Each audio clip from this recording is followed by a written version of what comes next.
नमस्कार स्टूडेंट्स, मैं काव्य देवेंद्र और आप सभी का स्वागत है मैथ्स बाय काव्य देवेंद्र के अंदर। तो आज हम पढ़ेंगे कोऑर्डिनेट जियोमेट्री यानी कि निर्देशांक ज्यामिति। उसमें फर्स्ट क्वेश्चन ऐसा है कि -1 3 और 2 -4 बिंदुओं को यानी पॉइंट्स को जोड़ने वाले जोड़ करने वाले रेखाखंड यानी सेगमेंट ऑफ लाइन को वाई अक्ष यानी वाई एक्सिस इस अनुपात यानी रेशियो में विभाजित करता है, डिवाइड करता है। 2 1 1 4 1 2 एंड 4 1। देखो सबसे पहले यहाँ पर हियर, यहाँ पर हियर, यहाँ पर ये देखो देखो यहाँ पर देखो यहाँ पर हम देखो ये XY प्लेन लेते हैं। ये हो गया हमारा XY प्लेन, XY फिर से देखो ये हो गया हमारा XY समतल यानी कि XY प्लेन। मतलब ये हमारा X एक्सिस है ये एंड ये हमारा Y एक्सिस है। ये हमारा X एक्सिस हो गया एंड ये हमारा Y एक्सिस हो गया। तो इस डायग्राम को XY प्लेन बोलते हैं, XY समतल बोलते हैं। देखो अब आगे इसमें यहाँ पर ये दो बिंदुओं को जोड़ने वाले रेखाखंड को Y अक्ष किस अनुपात में विभाजित करेगा। मतलब सपोज हमने एक लाइन ऐसा खींचा,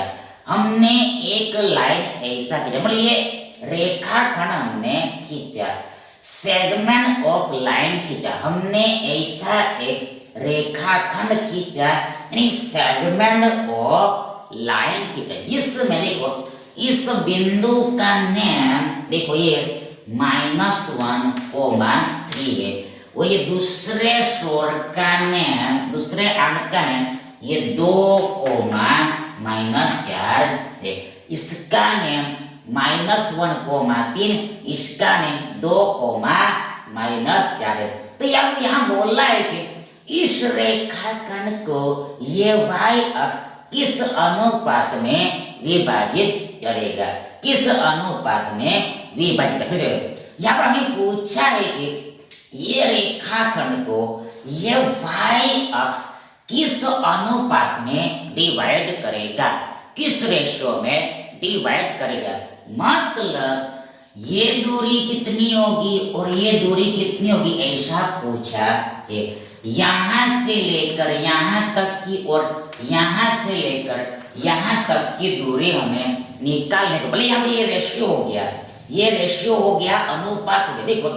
देखो यहाँ बिंदु कौन सा आएगा, देखो यहाँ पर बिंदु कौन सा, देखो यहाँ पर ये जो बिंदु है इसका एक्स निर्देशांक यानी एक्स कोऑर्डिनेट 0 होगा एंड y जो कुछ भी रहेगा वो 100 रहेगा। फिर से यहाँ पर देखो ये जो पॉइंट है ये y एक्सिस का पॉइंट है, इसलिए यहाँ पर देखो यहाँ पर हमारा ओरिजिन होता है, मूल बिंदु होता है। मतलब यहाँ पर 0 0 होता है, मतलब x भी 0 होता है, y भी 0 होता है, x भी 0 होता है, y भी 0। यानी आप देखो इस बिंदु के लिए देखो x के लिए नीचे आना, देखो इस पॉइंट का हमें x देखने के लिए y एक्सिस पर आना होगा, y एक्सिस पर आना होगा। यहाँ पर y x कितना है, मतलब y कोऑर्डिनेट देखो x कोऑर्डिनेट देखो या इस बिंदु का हमें x निर्देशांक निकालना। अब x निर्देशांक के लिए देखो हमें ये x एक्सिस पर आना है, तो ये यहाँ पर हम आए, तो यहाँ पर x निर्देशांक ये 0 है, 0 है, x कोऑर्डिनेट 0 है, मतलब यहाँ पर x कोऑर्डिनेट 0 होगा और y जो कुछ भी रहेगा 100 रहेगा। इन शॉर्ट इस बिंदु का नाम 0 y, इन शॉर्ट x 0 होगा, x 0 होगा।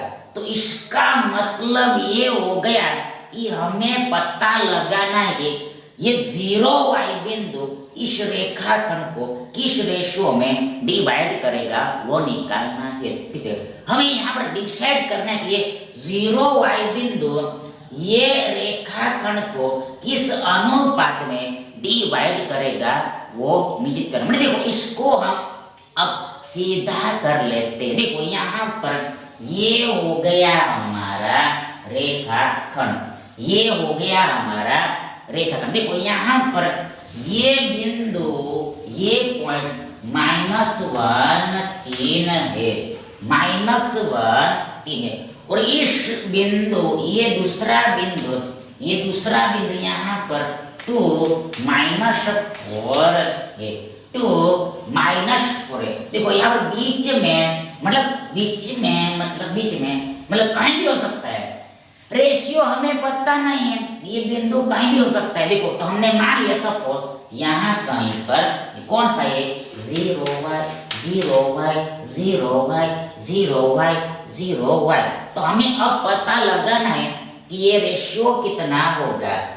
मतलब यहाँ पर नाम हमने A दिया और यहाँ पर नाम हमने B दिया, यहाँ पर नाम हमने A दिया और यहाँ पर नाम हमने B दिया। मतलब A का निर्देशांक -1 3 है और B का निर्देशांक 2, -4 है, और इस बिंदु का हमने सपोज P दिया। ध्यान देखो यहाँ पर हमें AP और PB का रेशियो निकालना है, AP एंड PB का रेशियो निकाल। तो हमने यहाँ पर मान लिया कि ये AP देखो AP M हो रहा है और PB N हो रहा है। देखो यहाँ पर हमने आज्यूम कर ले, देखो ये AP M हो रहा है, मतलब A से लेकर P तक की दूरी M हो रहा है और ये P से लेकर B तक की दूरी N हो रहा है, तो ये हमने रेशियो मान लिया। अब ऑल्सो देखो यहाँ पर कैलकुलेशन सरल पड़े, कैलकुलेशन इजी पड़े, इसलिए देखो यहाँ पर हम m को k मान लेते हैं और n को 1 मान लेते। देखो इसमें भी हमने और एक्स्ट्रा एज्यूम कर लिया जिससे कैलकुलेशन इजी पड़े, इसलिए यहाँ पर m को हमने k माना और n को 1 ले लिया। मतलब हमें k का वैल्यू पता लगाना है, k का मान निकालना, यहाँ पर ये रेशियो मालूम हो जाएगा, रेशियो पता चला जाएगा। देखो यहाँ पर ये रेशियो कैसे निकले, देखो यहाँ पर देखो फॉर्मूला लगता है, फॉर्मूला देखो इसको क्या बोलते हैं, देखो इसको अंतःविभाजन बोलते हैं, अंतःविभाजन बोलते हैं। मतलब ये जो P बिंदु है ये AB को अंदर से विभाजित कर रहा है, ये P बिंदु है तो ये इंटरनली डिवाइड कर, इसको AB को इसको अंतःविभाजन बोलते हैं, इंटरनल डिवीजन बोलते हैं, इंटरनल डिवीजन बोलते। देखो ये P अंदर में है इसलिए, मतलब रेखाखंड के अंदर है, मतलब रेखाखंड के ऊपर है इसलिए। तो यहाँ पर देखो सूत्र ये लगता है, देखो यहाँ पर मान लो सपोज देखो यहाँ पर देखो ये देखो इसको हमने ये x1 y1 दिया है, इसको हमने x2 y2 दिया। देखो ये A को हमने x1 y1 बोला, ये B को हमने x2 y2 बोला और इसको हमने xy बोला। मतलब यहाँ पर देखो ये जो x का जो फॉर्मूला होता है वो x बराबर इक्वल देखो ये mx2 plus nx1 all divide m plus n होता है। फिर से ये जो x होता है तो ये x निकालने का फॉर्मूला सूत्र देखो mx2 plus nx1 all divide m plus n होता है। देखो m यहाँ पर है, n यहाँ पर है और x2 देखो यहाँ पर है और ये x1 यहाँ पर। सिमिलरली y निकालने का formula my2 plus ny1 all divide m plus n होता है। M Y two plus N Y one all divide M plus N होता है, ये होता है। ध्यान देखो यहाँ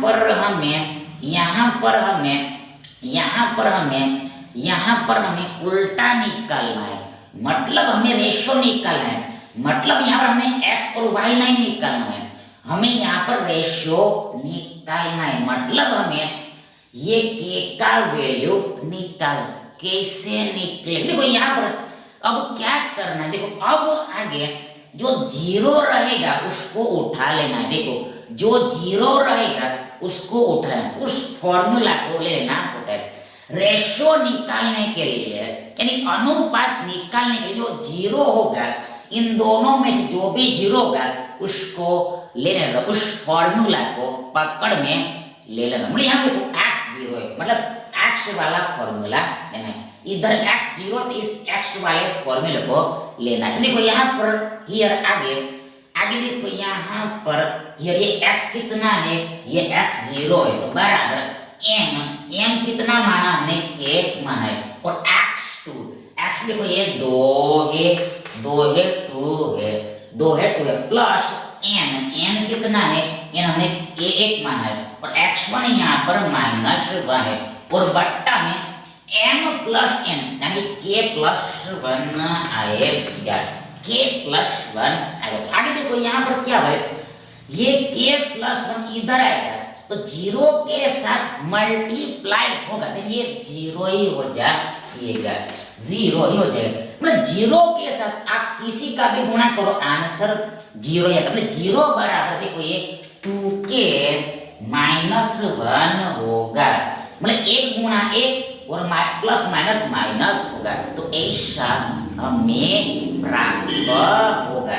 तो आगे देखो 0 + 1 बराबर 2k होगा, 2k बराबर 0 + 1 होगा। तो आगे देखो ये k बराबर 1/2, देखो 0 + 1 होगा, और ये 2 इधर आएगा तो बट्टे में आएगा, k का मान 1/2 होगा, k का मान 1/2, यहाँ रेशियो क्या बनेगा, अनुपात क्या बनेगा,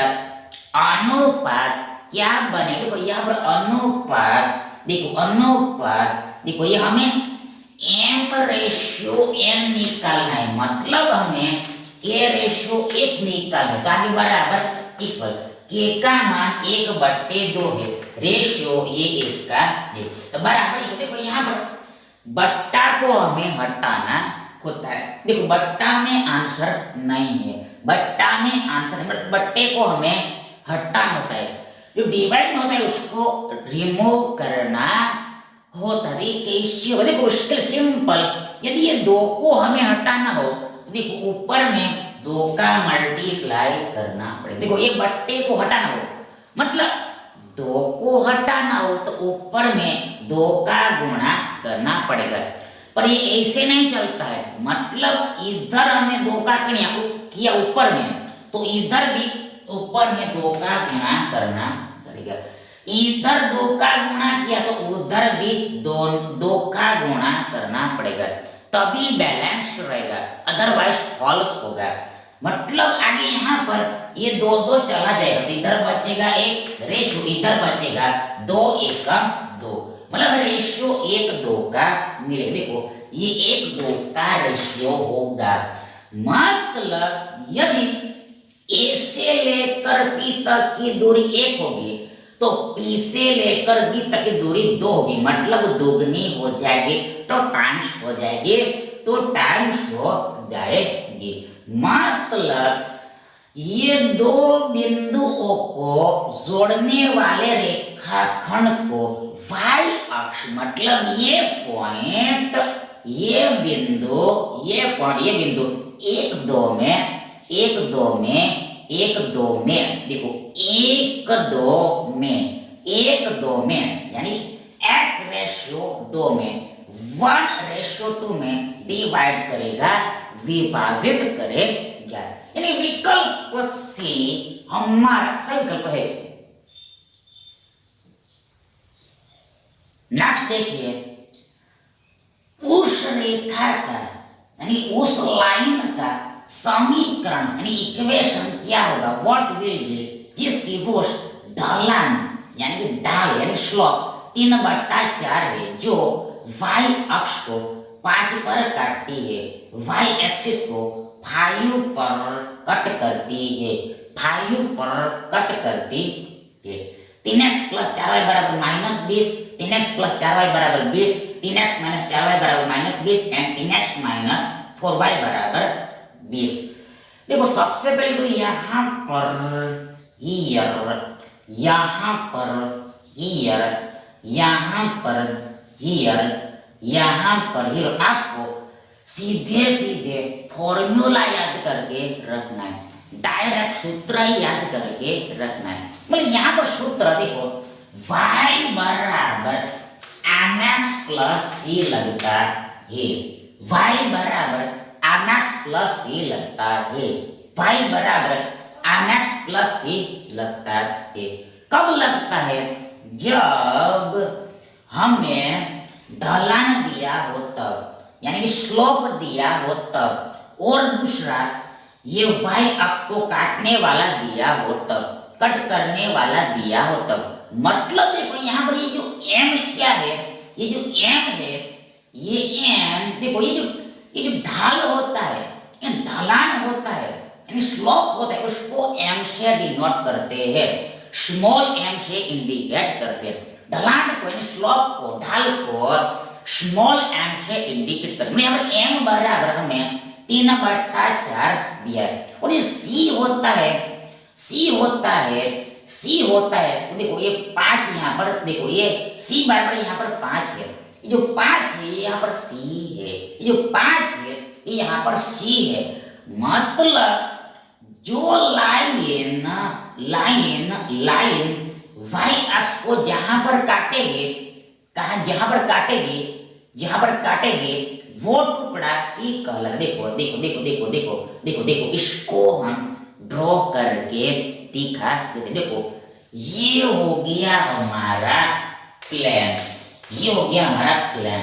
अब मान लो सपोज ये लाइन है, देखो ये लाइन y एक्सिस को यहाँ पर काट रही है, ये लाइन ये y एक्सिस देखो मान लो यहाँ पर काट रही है। देखो ये दूरी को देखो, ये दूरी को c बोलते हैं, ये दूरी को c बोलते हैं। मतलब ये y की लंबाई, y का लेंथ c कहलाता है। देखो यहाँ पर ये c यानी कि y का लेंथ कितना है, ये 5 है, 5 है, 5 है, 5 है। क्यों, देखो यहाँ पर देखो ये बिंदु क्या होगा, देखो ये बिंदु देखो, इसमें तो x 0 होगा, ये y जो कुछ भी होगा वो रहेगा। देखो इस बिंदु में x 0 रहेगा और y जो कुछ भी होगा वो रहेगा। इन शॉर्ट ये जो y की दूरी होती है, y का डिस्टेंस होता है, उसको इसी बोलते हैं। तो यहाँ पर c कितना दिया है, 5 दिया है, 5 दिया है, तो इसमें ये वैल्यू रखना है, यहाँ पर इक्वेशन निकल जाएगा। देखो ये y का y ऐसे रहेगा, आगे m कितना है, m 3/4 है, आगे x का x ऐसे रहेगा, और प्लस c कितना है, 5 है, 5 है, तो आगे y बराबर। देखो यहाँ पर ये हमें एडिशन करना है।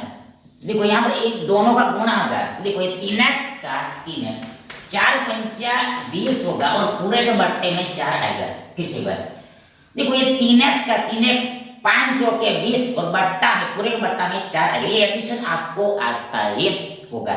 आगे देखो यहाँ पर ये 4 इधर गुणा हो जाएगा, तो ये 4y बराबर ये 3x + 20 मिलेगा, 4y = 3x + 20 मिलेगा।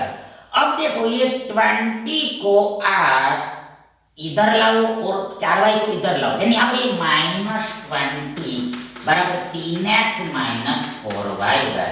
तो देखो यहाँ पे 4y एक्चुअल में +4y इधर आया तो माइनस होगा, और +20 इधर आया तो -20 होगा, यानी इक्वेशन हमें ऐसा मिलेगा। यानी ये हमारा आंसर देखो 3x - 4y बराबर -20, 3x - 4y बराबर -20, ये हमारा विकल्प सी सही विकल्प है। मतलब सभी माइनस माइनस में आएगा। देखो इधर भी माइनस आएगा, इधर भी माइनस आएगा, इधर भी माइनस आएगा, इधर भी माइनस आएगा। मतलब देखो ये जो देखो ये जो इक्वेशन है, लाइन का इक्वेशन, तो इसका आप चेक भी कर सकते हो, वेरीफाई भी कर सकते हो, चेक भी कर सकते हो, वेरीफाई भी कर। मतलब देखो ये लाइन का देखो यहाँ पर ढलान यानी स्लोप 3/4 ही आएगा और इसका y 5 ही आएगा, इसका y 5 है। तो ये भी हम देख लेते हैं। देखो यहाँ पर ढाल क्या होता है, यानी स्लोप -a/b होता है। लाइन का यानी रेखा का ढाल यानी स्लोप -a/b होता है। यहाँ बढ़ रहा, तो ये क्या, देखो माइनस का माइनस, अरे ये क्या, देखो ये जो होता है वो x का कोएफिशिएंट होता है, x का गुणक होता है। यहाँ पर x का गुणक ये 3 है, 3 है, और बट्टा में नीचे में b, तो b यहाँ पर y का कोएफिशिएंट होता है, y का गुणक होता है, मतलब जो जुड़ा हुआ होता है वो होता है। यहाँ पर y के साथ क्या है, ये -4 है। देखो यहाँ पर +4 नहीं है, -4, तो माइनस को लेना होता है। यहाँ देखो माइनस माइनस कैंसिल, तो हमें क्या मिला, 3/4 ही मिला, 3/4 ही। देखो सही हो गया, यानी इक्वेशन सही है। ठीक इसी प्रकार ये y बराबर 5 ही आएगा। किस देखो यहाँ पर सीधी सी बात है कि देखो x0 होता है, मतलब इसमें हमें x0 रखना, यानी ये y 5 आ जाएगा। देखो x0 रखा, 3 गुणा 0 0 हो गया, मतलब हमारे पास -20 बराबर -4y बचा। तो माइनस माइनस भी गया, तो 20/4 बराबर y, 4×5 20 होता है, y बराबर ये 5 आ गया, यानी सही। ये इन शॉर्ट सी हमारा करेक्ट ऑप्शन है।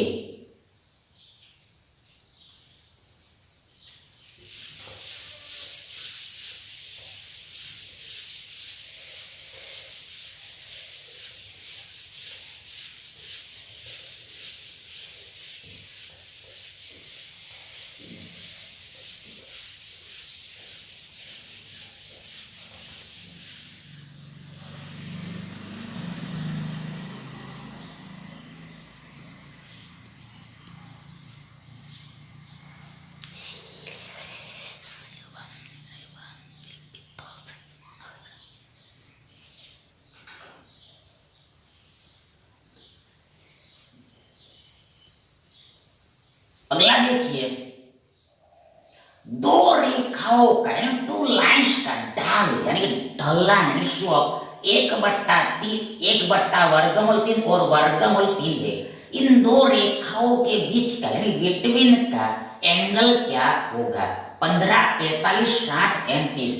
देखो सबसे यहाँ पर आपको फॉर्मूला याद करके रखना है, सूत्र याद करके रखना। मतलब यहाँ पर tan थीटा बराबर equal m1 minus m2 all divide 1 plus m1 into m2 होता है।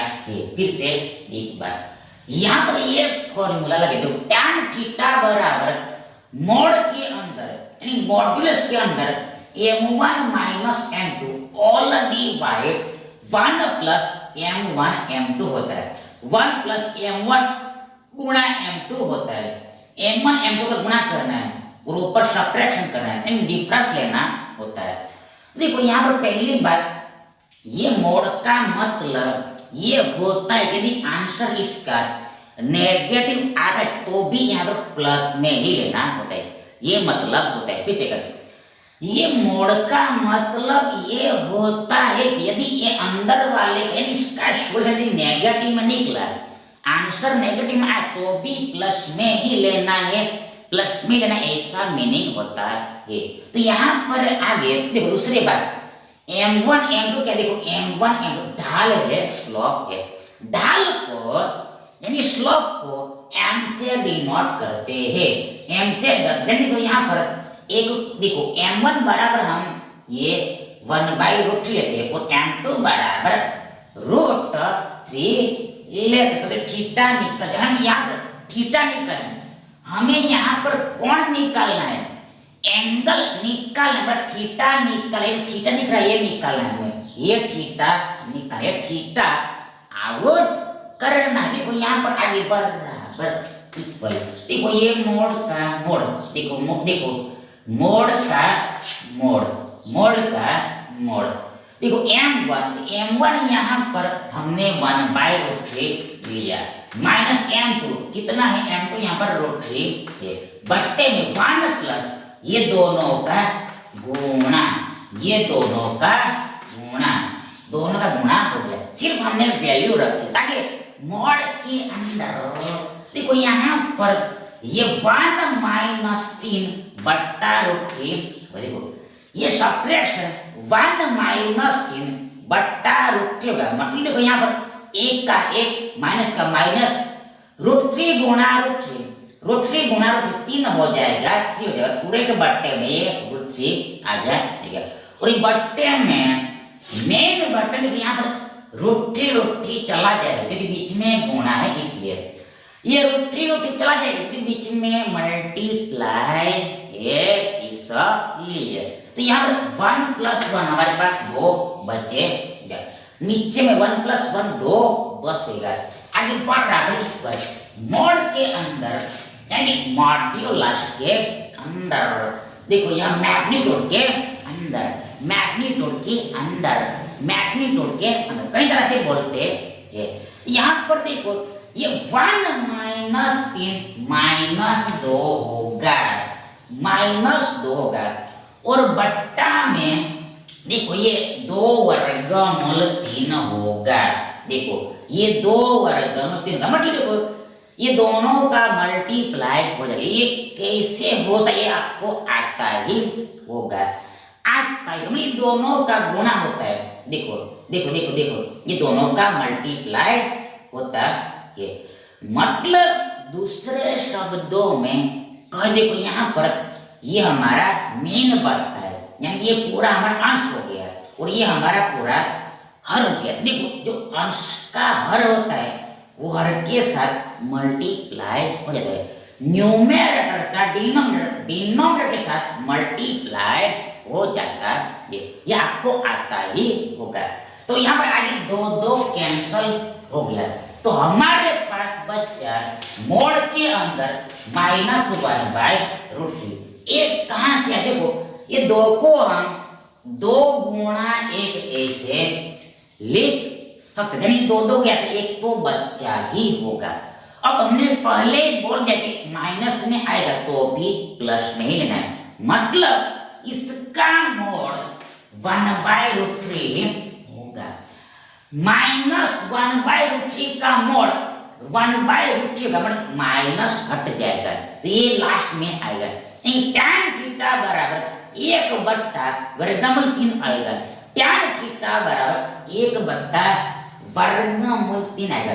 अब थीटा कौन सा रखे तो ये 1/√3 आए, तो हमें पता है कि ना पता है अब जान लेना, देखो थीटा यदि 30 डिग्री रखेंगे मतलब tan 30 डिग्री बराबर 1/√3 होता है, tan 30 डिग्री बराबर 1/√3 होता है, मतलब थीटा का वैल्यू यानी एंगल का वैल्यू देखो ये कोण का मान 30 होगा, 30 अंश होगा, 30 डिग्री होगा, यानी विकल्प डी हमारा सही विकल्प है।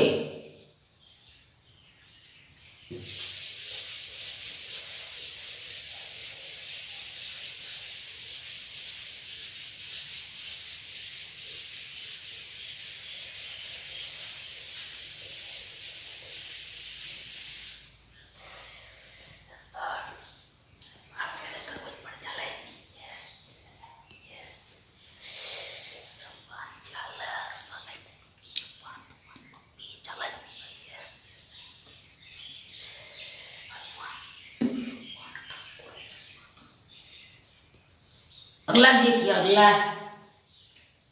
यदि किसी निर्देशांक बिंदु यानी कोऑर्डिनेट पॉइंट 2k - 3, 5k + 1 की कोटि मतलब ऑर्डिनेट मतलब सीधे साधे शब्दों में कहे तो y निर्देशांक यानी कि y कोऑर्डिनेट उसके भुज का भुज मतलब भुजांक मतलब एक्सिस मतलब सीधे साधे शब्दों में x निर्देशांक यानी x कोऑर्डिनेट का दुगना है 2 टाइम्स है, तो भुज का मान ज्ञात करें। मतलब हमें x का वैल्यू निकालना है -34 -17 -19/3 यानी -17/8। देखो सब लोग यहाँ पर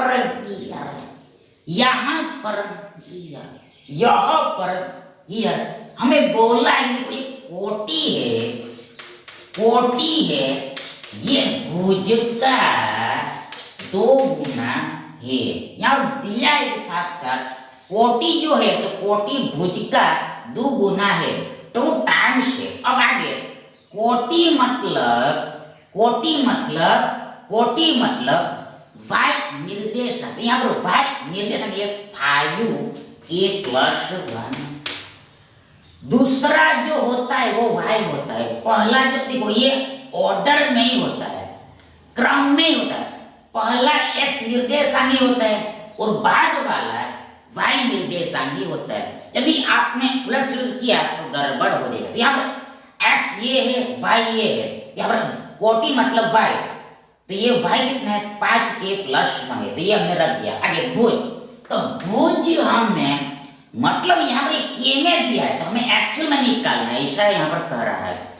हमें ये k में दिया, हमें एक्चुअल में निकालना, ऐसा हमें काम करना है यहाँ पर। तो ये यहाँ आगे भुज, तो भुज मतलब x 2k - 3 है, 2k - 3 है और गुणा 2 तो आगे यहाँ पर बराबर इक्वल 5k + 1। ये 2 दूनी 4k -3 दूनी 6 होगा, 2 दूनी 4k -3 दूनी 6 होगा। आगे therefore देखो यहाँ पर ये देखो 5k का 5k, 4k इधर है तो -4k इक्वल इधर 6, देखो ये -6 -1 होगा। फिर से कर ये 5k का 5k, अरे देखिए 4k एक्चुअल में +4k इधर आया तो -4k होगा और इधर ये -6 और ये +1 इधर आके -1 होगा। तो आगे 5k - 4k 1k होगा। मतलब 5 बार k में से यदि 4 बार k घटेगा चला जाएगा तो हमारे पास 1k बचेगा, k ही बचेगा।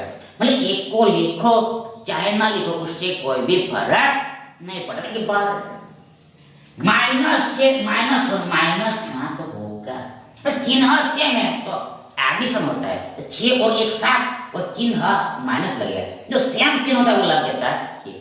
इक्वल साइन आगे में लगा जाता है, मतलब k का मान -7 है, k का मान -7। ये अब आप यहाँ पर जैसे रखोगे ये दोनों निकल जाएगा, ये दोनों आउट हो जाएगा। देखो यहाँ पर हम ये भुज को निकालते हैं यानी x को निकालते हैं। देखो यहाँ पर k -7 रखना है और ये -3 तक बढ़ रहा है, ये 7 दूनी 14 माइनस में और ये -3। देखो 7 दूनी 14 माइनस का माइनस और -3 का मतलब बराबर -14 -3। देखो यहाँ पर 15 से 17 -17 होगा, ऋणात्मक 17 होगा, ऋणात्मक 17 होगा। अगर देखो हम इसको भी निकाल लेते, मतलब यहाँ पर हम ये कोटि को भी निकाल लेते हैं। देखो इसको एक्सिस बोलते हैं और इसको कोऑर्डिनेट बोलते हैं। तो यहाँ पर हमने f से निकाला -17 आया। अब हम निकालेंगे ऑर्डिनेट मतलब कोटि, मतलब सिंपल वर्ड्स में y निर्देशांक निकाल लेंगे। y कोऑर्डिनेट नहीं ये 5 का 5 के बराबर -7 है और ये +1 इक्वल 5 छक्के 35 माइनस में और +1 तो यहाँ पर -34 मिलेगा। चिन्ह ऑल्टरनेट हो सेम न हो तो ऐसे केस में ऑलवेज डिफरेंस लेना होता है, सब्ट्रैक्शन होता है। तो देखो हम देखो साइन अलग अलग है तो डिफरेंस लेना होता है, मतलब सब्ट्रैक्शन करना होता है, मतलब बड़ी संख्या में से छोटी संख्या को घटाना होता है। 35 में से 1 गया हमें 34 मिलेगा और आगे में बड़ी संख्या का चिन्ह लगता है, मतलब बड़ी संख्या 35 है, 35 का चिन्ह माइनस है, यहाँ पर आगे में माइनस लगेगा, -34 हमें मिलेगा। मतलब यहाँ पर ये y निर्देशांक -34 होगा। अब यहाँ पर हमें क्या पूछा है, देखो यहाँ पर हमें भुज पूछा है, मतलब x पूछा तो ये x यहाँ पर -17 आ रहा है, यानी देखो ये विकल्प बी हमारा सही विकल्प है। यदि y पूछा तो देखो ये y -34 होता है, यानी विकल्प ए हमारा सही विकल्प होता। अब यहाँ पर आप ये कंडीशन को भी वेरीफाई कर सकते। देखो यहाँ पर क्या होता है, देखो यहाँ पर होता है कि कोटि उसके भुज का 2 गुना है, मतलब y जो है वो x का 2 गुना होना चाहिए। तो ये सही है, चेक करो। देखो y कितना है, y -34 है बराबर 2 का 2 गुना का गुना, x कितना है -17 है तो बराबर इक्वल 17 दूनी 34 माइनस का देखो -34 माइनस दोनों तरफ आ गया, इधर भी -34 इधर भी -34 इधर भी -34 इधर भी -34, मतलब सभी ठीक ठाक सभी ठीक ही है।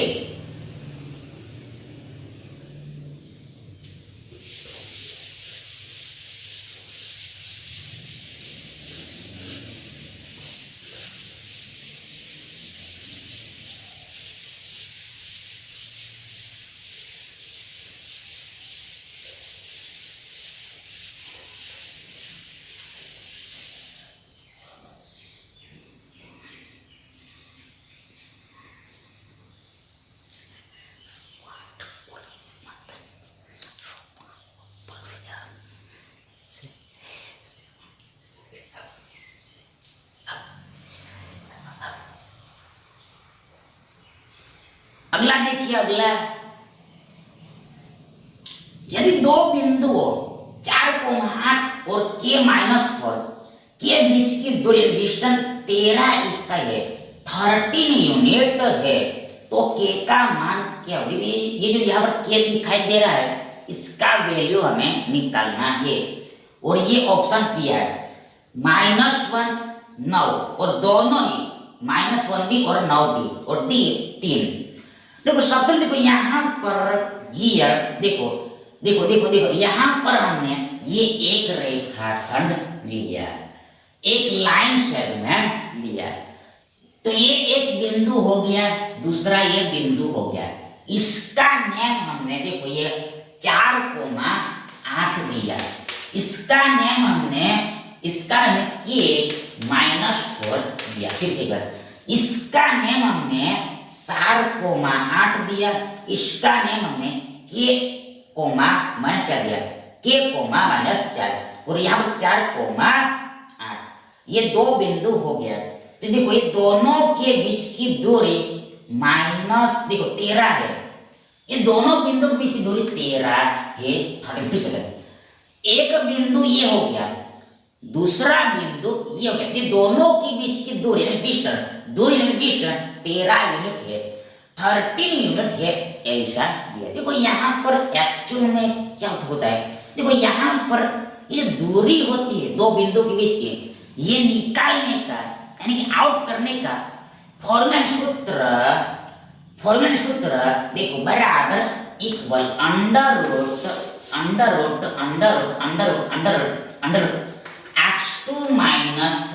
x2 minus x1 whole square plus y2 minus y1 whole square होता है। किसे देखो, इसका नेम हमने सपोज ए दिया, इसका नेम हमने बी दिया, इसको x1 y1 दिया, इसको हमने x2 y2 दिया। किसे इसको हमने ए दिया, इसको बी दिया, इसको x1 y1 बोला, इसको हमने x2 y2 बोला। ध्यान देखो ये AB बराबर दोनों बिंदुओं के बीच की दूरी and distance under root of x2 minus x1 whole square plus y2 minus y1 whole square होता है। ये फॉर्मूला लगता है, पर यहाँ पर हमें दूरी नहीं निकालना है, यहाँ पर केस में दिया है, मतलब यहाँ पर हमें उल्टा काम करना है। मतलब हमें यहाँ पर क्या निकालना है, मतलब हमें x2 निकालना है, क्या निकालना है, मतलब हमें x2 निकालना है, क्या निकालना है, x2 निकालना है, यानी x2 निकालना मतलब क्या निकालना है, एक ही बात। दूसरी बात देखो, यहाँ पर आप x1 minus x2 whole square ऐसे भी लिख सकते हो, और यहाँ पर आप y1 minus y2 whole square ऐसे भी, मतलब वन पहले भी लिख सकते हो, उससे कोई भी फर्क नहीं पड़ता है। देखो इससे पहले जो हमने सूत्र लिखा था tan थीटा वाला, उसमें भी आप m2 माइनस m1 लिख सकते हो, उसमें भी कोई फर्क नहीं पड़ता है। तो आगे देखो यहाँ पर ए बी कितना है, दूरी कितना है 13 कैश दिया है, इक्वल अंडर रूट x2 के जो हमें निकालना है माइनस x1 4 है और ये होल स्क्वायर आएगा प्लस y2 यहाँ पर माइनस 4 है माइनस y1 यहाँ पर 8 है, ये होल स्क्वायर आएगा, ऐसा में मिलेगा। फिर से देख लेते हैं, देखो x2 ये k है जो हमें निकालना है माइनस x1 4 है और whole square plus y2 minus 4 है और आगे माइनस y1 कितना है, y1 ये 8 है और होल स्क्वायर। अब क्या करना, अब देखो ये वर्गमूल को हटाना पड़ेगा, फिर देखो उसके लिए दोनों तरफ हमें वर्ग करना पड़ेगा, बोथ साइड स्क्वायर करना पड़ेगा। ध्यान इधर ये वर्गमूल यानी वर्गमूल वर्ग छुट्टी ले लेगा और इधर 13 वर्ग 13 का स्क्वायर 169 होता है, 169 होता है और इक्वल वर्ग इधर देखो यहाँ पर हमें k-4 होल स्क्वायर का विस्तार करना पड़ेगा। यानी यहाँ पर विस्तार क्या स्क्वायर माइनस 8a प्लस 16 होगा। फिर से एक बार कि k-4 होल स्क्वायर का विस्तार एक्सपेंशन क्या स्क्वायर माइनस 4 दूनी 8 के प्लस 16 होगा। मतलब देखो यहाँ पर a माइनस b, देखो a minus b whole square, a minus b whole square मतलब a बराबर k है, b बराबर 4 है, s स्क्वायर मतलब k स्क्वायर माइनस माइनस। देखो इसका देखो यहाँ पर सूत्र ही लिख देते हैं, देखो फॉर्मूला देखो बराबर equal s square minus 2ab plus b square होता है। फिर से एक बार a minus b whole square का विस्तार expansion s square minus 2ab plus b square, धने हमने s के मतलब k स्क्वायर, बीच में माइनस 2 गुणा a गुणा b मतलब 2 गुणा पहला गुणा दूसरा, तो 4 दूनी 8 के अगर लास्ट में प्लस 20 का मतलब 4 का वर्ग 16 अगर ये फॉर्मूला यहाँ पर लगेगा और लास्ट में प्लस देखो यहाँ पर माइनस 4 माइनस 8 माइनस 12 होगा और माइनस 12 का वर्ग 144 होगा, 144 होगा। फिर से एक बार प्लस का प्लस माइनस 4 माइनस 8 माइनस 12 हो गया और आगे माइनस 12 का वर्ग, देखो हम इधर लिखते हैं माइनस 12 का वर्ग 144 होता है, मतलब माइनस नहीं आता है, कैश देखो वर्ग है, मतलब देखो इसका मतलब ये होता है कि माइनस 12 गुणा माइनस 12, देखो माइनस 12 का वर्ग बराबर इक्वल माइनस 12 गुणा -12 होता है। फिर से कर, -12 का वर्ग इक्वल बराबर -12 गुना -12 का मतलब किसी संख्या के ऊपर वर्ग है तो जो संख्या होती है 2 बार गुना में लिखनी होती है। यहाँ पर संख्या -12 में 2 बार गुना में -12 लिखा। तो आगे ये माइनस माइनस प्लस हो जाता है, इसलिए यहाँ पर माइनस नहीं आता है। और 12 गुना 12 का और फिर से 144 ही हो जाए। देखो यहाँ पर ये माइनस और माइनस का गुणा प्लस रहता है, इसलिए यहाँ पर माइनस नहीं आता है। और ये आगे 12 गुना 12 मतलब 12 का वर्ग फिर से 144 हो जाता है। मतलब -12 का वर्ग बराबर 12 का वर्ग ही होता है। माइनस का कोई भी इफेक्ट नहीं पड़ता है, इक्वल होता है, इसलिए यहाँ पर 144 आएगा। पर माइनस नहीं आएगा, माइनस देखो ऐसे प्लस हो जाता है। तो आगे यहाँ पर हमें क्वाड्रेटिक इक्वेशन मिलेगा, द्विघात समीकरण मिलेगा, उसको हल करना है और के का वैल्यू हमें निकालना पड़ेगा। देखो यहाँ पर इधर 169 है, आगे ये +16 इधर आया तो -16 होगा, प्लस 144 इधर आया तो -144 होगा। इधर ये क्या स्क्वायर -8 के फिर से एक बार 169 -16 -144 बराबर क्या स्क्वायर -8 के। आगे इधर क्या देखो, इधर यहाँ पर ये दोनों घटाना है। तो पहले यहाँ पर देखो, यहाँ पर देखो यहाँ पर देखो ये 9 में से 4 गया 5, आगे 6 में से 4 गया 2, 1 में से 1 गया 0, मतलब 169 - 44 25 होगा, 25 होगा। और ये -16 भी है, मतलब 25 -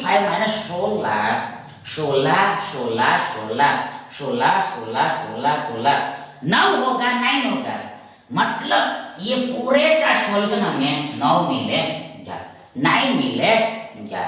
तो यहाँ पर हमें ये क्या स्क्वायर -8 के -9 बराबर 0 मिले।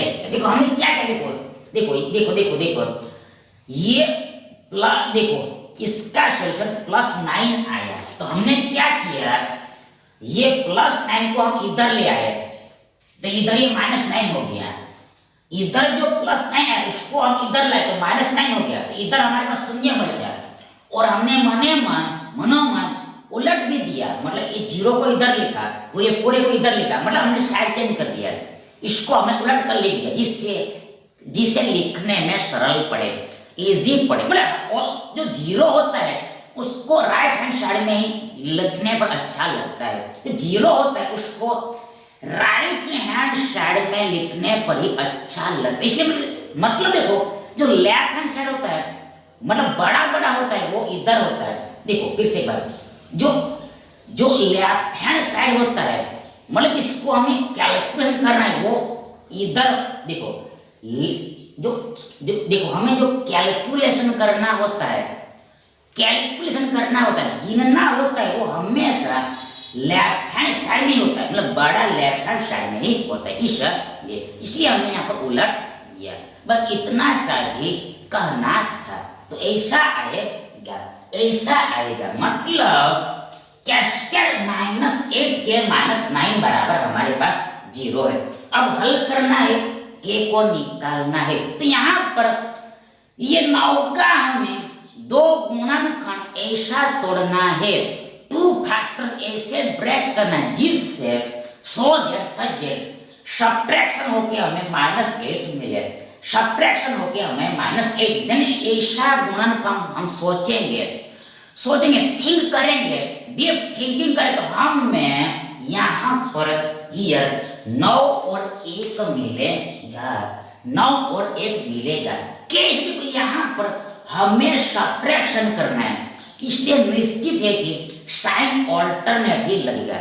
अब देखो यहाँ पर आंसर हमें माइनस में लेना है, इसलिए बड़े को माइनस देना पड़ेगा, यानी 9 को माइनस देना पड़ेगा, यानी 1 को प्लस देना पड़ेगा। दैट इज -9 प्लस 1 इक्वल -8 होता है। -9 प्लस 1 बराबर -8 होता है। अब यहाँ पर k मल्टीप्लाई है, तो देखो इधर भी k मल्टीप्लाई करो, इधर भी k करो, बराबर इक्वल, देख बराबर इक्वल, ये -8 के होता है। देखो देखो देखो पहली बात, ये -9 प्लस बराबर -8 होता है, और दोनों तरफ हमने k से मल्टीप्लाई किया, मतलब -9 के प्लस 1 के इक्वल बराबर -8 क्या होगा, मतलब ये जो -8 के है, तो यहाँ पर हम इसको सब्स्टिट्यूट करेंगे, ये -8 की जगह पर इसको सब्स्टिट्यूट करें, इसकी जगह पर ये इसको रख देंगे, तो यहाँ पर आगे ये कैस्क्वायर का कैस्क्वायर, आगे -8 की इसकी जगह पर ये -9 के प्लस 1 के आएगा, -9 के प्लस 1 के आएगा। देखो दूसरी बात, ये +1 को आप मतलब दूसरे को आप पहले भी लिख सकते हो, यह जरूर नहीं है कि देखो यहाँ पर ऑर्डर का इंपॉर्टेंस नहीं है, आप इसको पहले भी लिख सकते हो और इसको आप बाद में भी लिख सकते हो, उससे कोई भी फर्क नहीं पड़ता है, तो हमने ऐसा लिखा।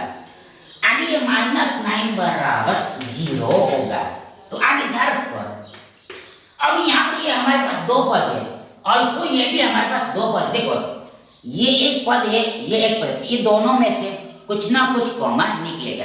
ठीक इसी प्रकार ये ऑल्सो दोनों पद है, तो ये दोनों में से भी कुछ कॉमन निकलेगा। तो देखो ये दोनों पद में से के कॉमन निकलेगा, तो यहाँ पहले में हमारे पास ये बचेगा माइनस, दूसरे में हमारे पास ये 9 बचेगा। फिर से देखो यहाँ पर हमें देखो एक क्वाड्रेटिक इक्वेशन को यानी कि द्विघात समीकरण को हल करने के लिए सॉल्व करने के लिए ऐसा देखो दो पद लेना होता है, दो टर्म्स लेना होता है। देखो यहाँ पर ये दोनों पद में से देखो ये के कॉमन निकलेगा, तो यहाँ पर के बचेगा, मतलब ये के की 2 घात है, मतलब के 2 बार है, इसमें से एक हमने बाहर ले लिया तो एक अंदर में बचा, मतलब एक्चुअल में के की 1 घात, के की 1 घात है, घात में कुछ ना है, मतलब एक तो होता ही है, तो एक बाहर एक तो अंदर होगा, और यहाँ पर के बाहर है तो यहाँ पर 9 बचा होगा। आगे ये प्लस का प्लस, प्लस का प्लस, प्लस का प्लस। अब यहाँ पर क्या निकलेगा कॉमन, देखो यहाँ पर दोनों में से एक कॉमन निकले, 1 कॉमन निकलेगा, मतलब कुछ भी कॉमन ना निकले, कुछ भी उभयनिष्ठ ना निकले, फिर भी ये हमेशा और सदा एक तो कॉमन निकलता ही है।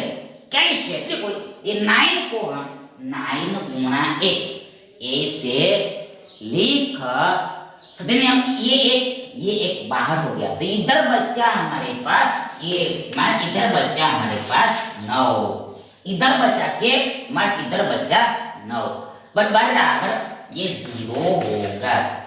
मतलब देखो यहाँ पर सेम ही आता है, जब भी आप क्वाड्रेटिक इक्वेशन हल करोगे तब देखो यहाँ पे ये माइनस, देखो ये वाला पोर्शन सेम आता है, यहाँ पर जो होगा मतलब जो बचा हुआ होता है वो सेम रहता है, यहाँ पर के -9 आएगा तो यहाँ पर भी के -9 आएगा, ये सेम नहीं आएगा तो निश्चित है कि आपने कुछ गड़बड़ मारा होगा, गलत किया होगा, मतलब सेम ही होगा, तभी आगे हम बढ़ सकते। अब देखो यहाँ पर फिर से यही कार्य करना है, मतलब अब यहाँ पर देखो थोड़ा सा हम यहाँ पर मिटा देते हैं, इसको हमने उड़ा दिया, इसको हमने उड़ा दिया।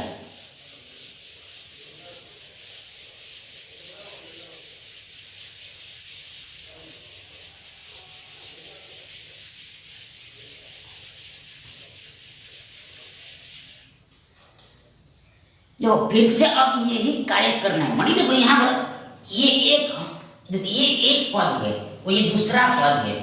देखो ये पूरी लेफ्ट हैंड साइड में यहाँ पर कुल डॉट टर्म्स है, दो पद है। देखो पहला ये पद है, दूसरा ये पद है। तो फिर से ये दोनों पद में से देखो पहली वाली लाइन में 4 पद थे, दो दो को हमने पकड़ा था। अब यहाँ पर सिर्फ 2 ही, ये दोनों में से अल्सो कॉमन निकलेगा। और क्या कॉमन निकलेगा वो कहने की बात में साफ साफ दिखाई दे रहा है कि K-9 ही कॉमन निकलेगा। दोनों में से K-9 बाहर निकलेगा, मतलब कॉमन निकलेगा। ये पहले में हमारे पास ये एक बचा, प्लस दूसरे में हमारे पास ये एक बच्चा है, तो हमें ऐसा मिलेगा, ऐसा मिलेगा, ऐसा मिलेगा। देखो K-9 कॉमन बाहर, पहले में K बचा प्लस दूसरे में एक बचा, यानी कि हमें ऐसा मिलेगा। और ये इक्वल ये 0 है। देन यहाँ पर K-9 बराबर 0 होगा, या फिर K+1 बराबर 0 होगा। ये K-9 बराबर 0 होगा और या ये K+1 बराबर 0 होगा। मतलब देखो दो संख्याओं का, देखो ये एक संख्या होगा, ये हमारा दूसरा संख्या, देखो ये दो संख्याओं का गुणा तभी 0 होगा, तभी 0 होगा। ओनली व्हेन, जब या तो ये 0 होगा या तो फिर ये 0 होगा, या दोनों भी 0 होगा तो अभी चलेगा। मतलब एटलीस्ट एक को तो 0 होना ही पड़ेगा। मतलब ये भी 0 हो सकता है या फिर ये भी 0 हो सकता है, मतलब पहला संख्या भी 0 हो सकता है या फिर दूसरा संख्या भी 0 हो सकता है। इसको मैथमेटिकली ऐसा लिखते, मतलब K-9 गुणा K+1 0 है, तो K-9 बराबर 0 है, या फिर और देखो और मतलब हिंदी में या दो एन नहीं लेना है, ये और नहीं समझना है। देखो यहाँ पर बीच में और आता है, इंग्लिश में और, हिंदी में या, मतलब ये वाला और नहीं, ये एंड नहीं, ये नहीं समझना है, और ये समझना होता है। मतलब ये हो सकता है या फिर ये भी हो सकता है, ऐसा समझना होता है, ये नहीं समझना होता है। इन शॉर्ट ऐसा हमें प्राप्त होगा। अब यहाँ पर K निकल जाए, देखो यहाँ पर ये K बराबर 0+9 होगा और इधर और ये K बराबर 0-1 होगा। देखो ये इधर K बराबर 0+9 होगा और इधर और या K बराबर 0-1 होगा। तो आगे यहाँ पर देखो बढ़ रहा है, 0+9 9 होगा और इधर K बराबर -1 होगा। देखो इधर 0+9 9 होगा और इधर K बराबर -1 होगा, मतलब ये 0 की कोई भी इफेक्ट ये -1 को पड़ेगी नहीं। और 0 को ऐड करो चाहे ना करो उससे कोई भी फर्क नहीं पड़ेगा। यहाँ पर 9 मिलेगा, यहाँ पर -1 मिलेगा। मतलब यहाँ पर K का मान, यानी K का वैल्यू 2 संभव होगा, 2 हो सकता है, 2 होगा, 2 हो सकता है, कुछ भी आप बोलो, हो सकता है या फिर होगा, हो सकता है बोल लो या फिर होगा, एक ही बात होगा। ये भी सही आंसर है, ये भी सही आंसर है। 9 भी आएगा, -1 भी आएगा, 9 भी आएगा, -1 भी आएगा, 9 भी आएगा, -1 भी आएगा, यानी बोथ आएगा। मतलब विकल्प सी हमारा सही विकल्प है। Thank you.